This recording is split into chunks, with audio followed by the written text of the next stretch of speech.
मित्रांनो, आज 6 मे 2025 कालपासून म्हणजे 5 तारखेपासून ब्लू डायमंड लक्ष्मण तोरजीच्या माध्यमातून तसेच डायमंड अजित कापडी, प्लॅटिनम निर्मला घागरे मॅडम यांच्या माध्यमातून जवळजवळ 200 लोक भविष्य उज्ज्वल करण्यासाठी आलेत रियांशच्या प्लॅटफॉर्मवर।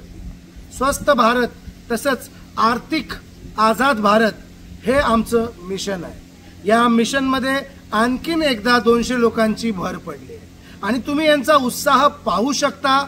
येणारी लाट आणि येणारा काळ हा रियांचा असणार आहे। कम ऑन मित्रांनो, हर हर रियाज!